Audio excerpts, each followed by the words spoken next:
여러분, 이것이 바로 하나님의 사람의 특징입니다. 어떤 유혹에도 흔들리지 않는 원칙이 있다는 것이죠. 요셉은 하나님과 주인을 향한 신실함을 지켰습니다. 하지만 결과는 어떻게 되었나요? 누명을 쓰고 감옥에 갇히게 됩니다. 옳은 일을 했는데 더 큰 고난이 찾아온 것입니다. 그 주인이 아내의 말을 듣고 노하여 요셉을 잡아 왕의 신하들이 갇힌 감옥에 가두니. 창세기 39장 19-20절. 여러분도 이런 경험이 있으실 겁니다. 정직하게 살려고 했는데 오히려 손해를 보고 옳은 일을 했는데 비난을 받은 경험 말입니다. 하지만 성경은 또다시 이렇게 말합니다. 여호와께서 요셉과 함께 하시고 그에게 은혜를 베푸사 감옥 간수장의 눈에 은혜를 받게 하심에. 창세기 39장 21절. 감옥에서조차 요셉은 특별한 대우를 받습니다. 하나님이 함께 하시면 감옥도 축복의 장소가 될 수 있다는 것입니다. 잠깐 이 영상이 도움이 되고 있나요? 그렇다면 구독과 좋아요 버튼을 눌러주세요. 그리고 지금 힘들어하는 가족이나 친구들에게 이 영상을 꼭 공유해주세요. 함께 하나님의 놀라운 계획을 깨달을 수 있도록 말입니다. 감옥에서 요셉은 두 명의 관원을 만납니다. 바로의 술 맡은 관원장과 떡 굽는 관원장입니다. 둘 다 같은 날 밤에 꿈을 꾸고 근심하고 있었죠. 요셉이 그들에게 이르되 해석은 하나님께 속하지 아니하였느냐 청하건대 내게 고하소서. 창세기 40장 8절. 여기서 요셉의 겸손함을 보세요. 자신이 해석한다고 하지 않고 해석은 하나님께 속한다고 말합니다. 이것이 하나님이 쓰시는 사람의 자세입니다. 술 맡은 관원장의 꿈은 3일 후 복직한다는 좋은 소식이었고 떡 굽는 관원장의 꿈은 3일 후 처형당한다는 나쁜 소식이었습니다. 둘 다 정확히 이루어졌죠. 요셉은 술 맡은 관원장에게 부탁합니다.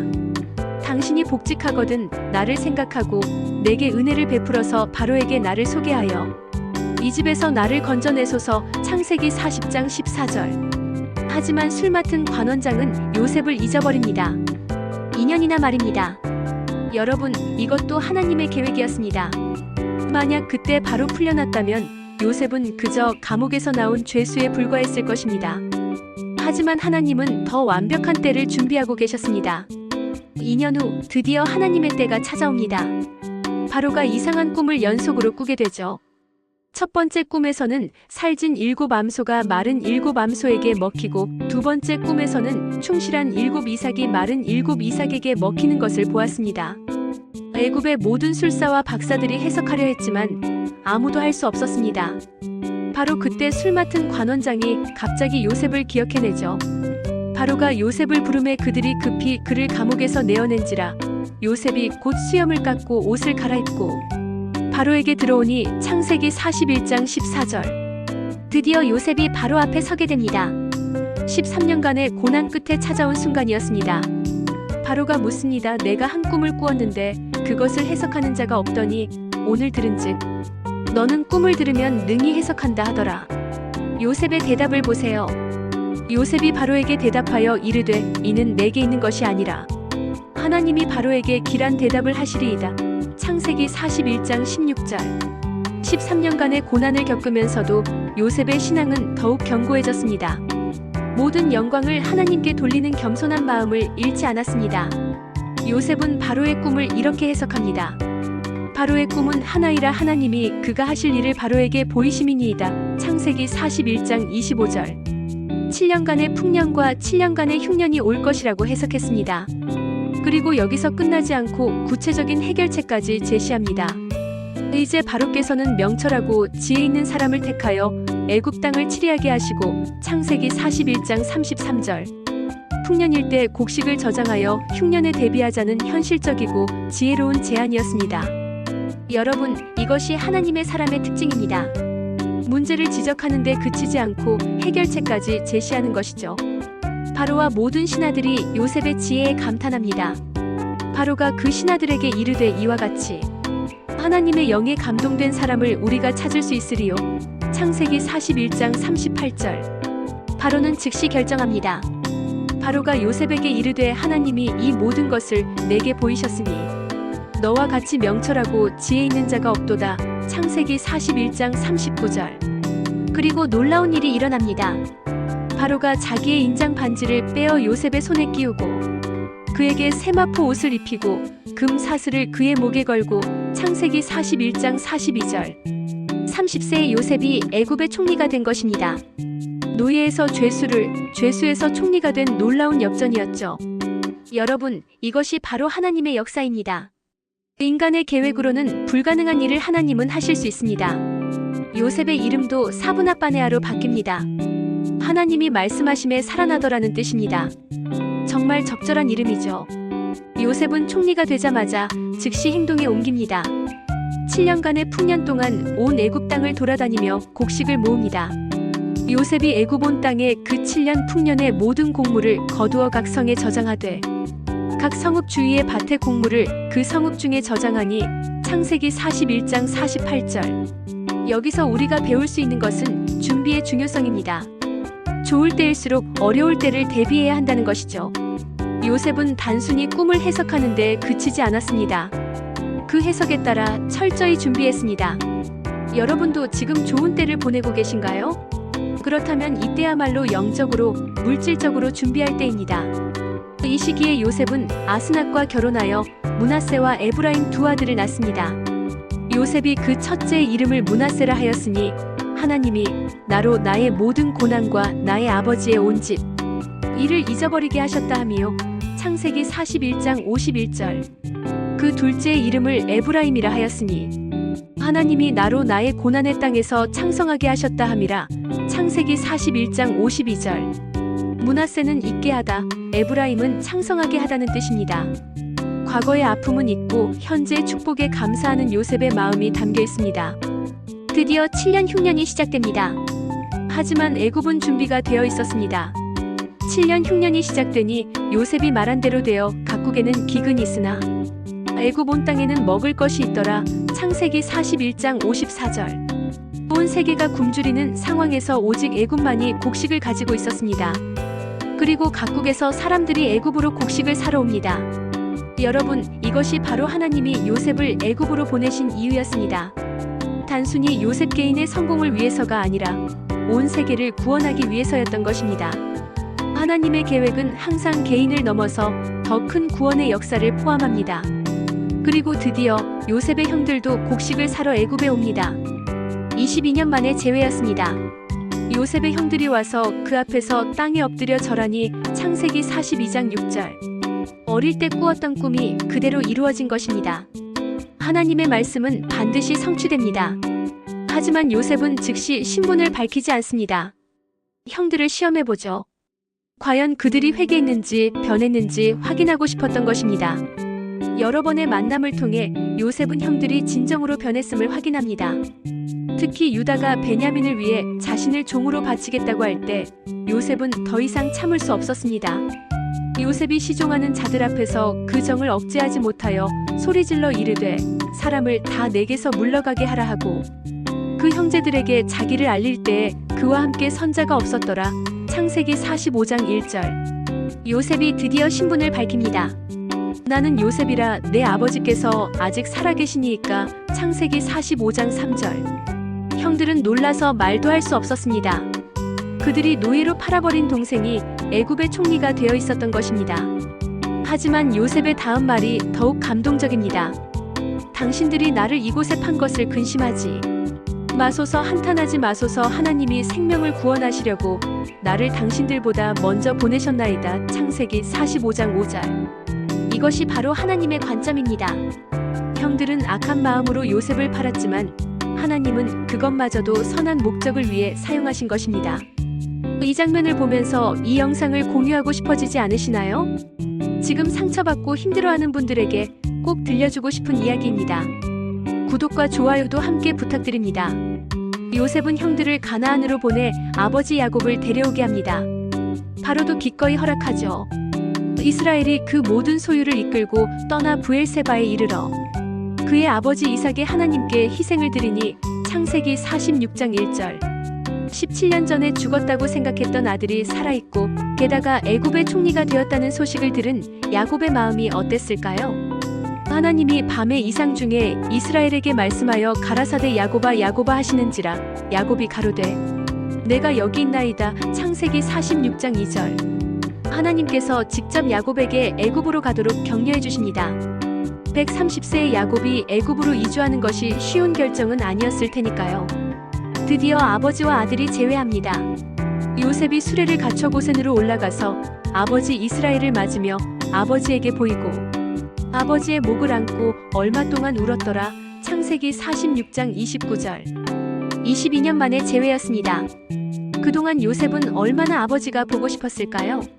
하지만 하나님의 때를 기다렸습니다. 야곱의 가족 70명이 모두 애굽에 정착합니다. 바로의 배려로 고센 땅에서 양을 치며 살게 되죠. 야곱이 바로를 축복하는 장면도 인상적입니다. 야곱이 바로에게 축복하고 바로 앞에서 나가니라. 창세기 47장 10절. 하나님의 언약을 받은 야곱이 세상에서 가장 권세 있는 바로를 축복하는 것입니다.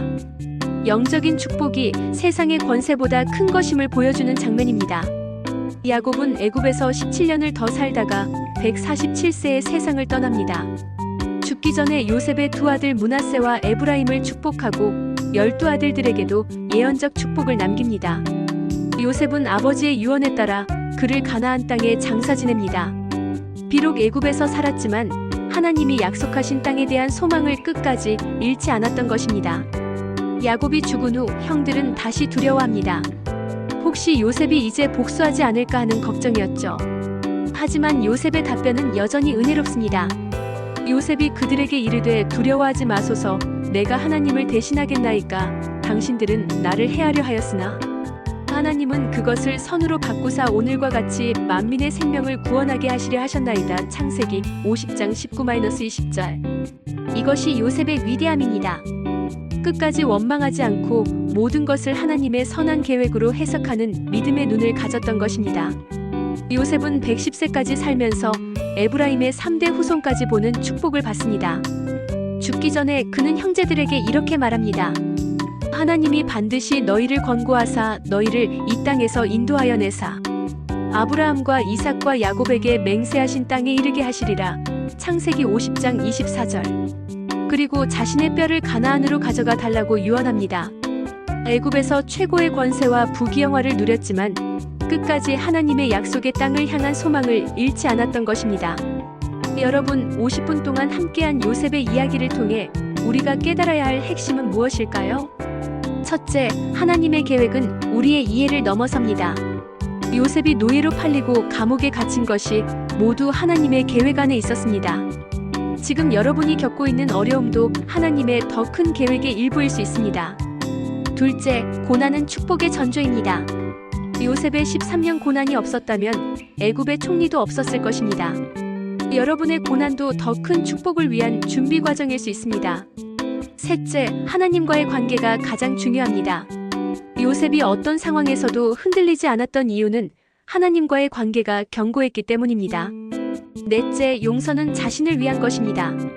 요셉이 형들을 용서한 것은 그들을 위해서가 아니라 자신의 마음의 평안을 위해서였습니다. 다섯째, 모든 영광은 하나님께 돌려야 합니다. 요셉은 성공한 후에도 교만하지 않고 모든 것을 하나님의 은혜로 여겼습니다. 그렇다면 요셉의 이야기를 우리 삶에 어떻게 적용할 수 있을까요? 첫 번째 실천법, 매일 감사일기를 써보세요. 요셉처럼 어려운 상황에서도 하나님의 선하심을 찾아보는 연습을 하는 것입니다. 작은 것이라도 감사할 거리를 매일 3가지씩 적어보세요. 두 번째 실천법, 원망 대신 기도로 바꿔보세요. 요셉은 13년간 한 번도 하나님을 원망하지 않았습니다. 원망이 올라올 때마다 하나님, 이 상황을 통해 무엇을 배우기 원하십니까? 라고 기도해보세요. 세 번째 실천법, 꿈과 비전을 포기하지 마세요. 요셉의 꿈은 22년 후에 이루어졌습니다. 하나님이 주신 꿈이라면 반드시 이루어집니다. 포기하지 마세요. 네 번째 실천법, 작은 일에 충성하세요. 요셉은 노예일 때도 죄수일 때도 최선을 다했습니다. 지금 여러분이 맡은 작은 일에도 최선을 다하세요. 그것이 더 큰 일을 맡을 준비가 됩니다. 다섯 번째 실천법, 용서를 선택하세요. 용서는 감정이 아니라 의지의 결단입니다. 상처 준 사람을 위해 기도해보세요. 처음에는 힘들겠지만 점점 마음이 자유로워질 것입니다. 사랑하는 여러분, 지금 이 순간에도 요셉과 같은 이야기가 여러분의 삶에서 쓰여지고 있습니다. 혹시 지금 가족의 오해와 시기로 힘드신가요? 요셉도 그랬습니다. 하지만 하나님은 그것마저도 축복의 통로로 사용하셨습니다. 혹시 억울한 일로 고통받고 계신가요? 요셉도 누명을 쓰고 감옥에 갇혔습니다. 하지만 그 감옥이 궁전으로 가는 길이었습니다. 혹시 아무도 여러분을 알아주지 않는다고 느끼시나요? 요셉도 2년간 잊혀졌습니다. 하지만 하나님의 때가 되자 하루아침에 모든 것이 바뀌었습니다. 여러분의 이야기는 아직 끝나지 않았습니다. 지금은 비록 고난의 장이라 할지라도 반드시 축복의 장이 기다리고 있습니다. 요셉이 17세에 꾼 꿈이 39세에 이루어졌듯이 여러분의 꿈도 반드시 이루어질 것입니다. 포기하지 마세요. 마지막으로 요셉과 같은 믿음을 유지하기 위한 영적 식이요법을 알려드리겠습니다. 매일의 영적 식단. 아침에는 말씀 묵상으로 하루를 시작하세요. 요셉처럼 하나님의 음성에 민감한 귀를 갖기 위해서입니다. 점심에는 감사 기도를 하세요. 어떤 상황에서도 감사할 거리를 찾는 연습입니다. 저녁에는 하루를 돌아보며 회개하고 용서하는 시간을 가지세요. 마음에 쌓인 미움과 원망을 매일 비워내는 것입니다. 주간 영적 보충제. 일주일에 한 번은 금식하며 기도하세요. 영적 감각을 날카롭게 하기 위해서입니다. 한 달에 한 번은 선행을 실천하세요. 요셉이 모든 사람에게 선을 베풀었듯이 여러분도 나눔을 실천하세요. 영적 면역력 강화법. 시험이 올 때를 대비해 미리 원칙을 세워두세요. 요셉이 유혹을 물리칠 수 있었던 것은 미리 마음의 결단이 있었기 때문입니다. 좋은 신앙 공동체에 속하세요. 혼자서는 이길 수 없는 것들도 함께하면 이길 수 있습니다. 정기적으로 영적 점검을 하세요. 내 마음 상태는 어떤지, 하나님과의 관계는 어떤지 점검해 보세요. 여러분, 오늘 50분간 함께한 요셉의 이야기가 여러분의 인생에 새로운 희망을 주었기를 바랍니다. 요셉의 이야기는 단순한 성공 스토리가 아닙니다. 이것은 하나님이 어떻게 우리의 상처와 아픔마저도 축복의 재료로 사용하시는지 보여주는 살아있는 증거입니다. 지금 여러분이 어떤 상황에 있든지 하나님의 계획은 여전히 진행 중입니다. 포기하지 마세요. 원망하지 마세요. 대신 기다리고 준비하고 믿으세요. 여러분의 구덩이가 궁전으로 가는 길이 될 것입니다. 여러분의 감옥이 축복의 문이 될 것입니다. 여러분의 눈물이 감사의 샘물이 될 것입니다. 이 영상이 도움이 되셨다면 구독과 좋아요 부탁드리고 주변의 힘든 분들에게 꼭 공유해주세요. 함께 하나님의 놀라운 계획을 경험할 수 있도록 말입니다. 다음 시간에는 출애굽기부터 사무엘기까지 하나님의 백성 이야기로 함께하겠습니다. 이스라엘 백성들이 어떻게 노예에서 하나님의 선민이 되어가는지 그 놀라운 여정을 함께 따라가 보겠습니다. 과연 그들에게는 어떤 시련과 축복이 기다리고 있을까요? 다음 영상도 기대해주세요. 하나님이 여러분과 함께 하시길 축복합니다. 감사합니다.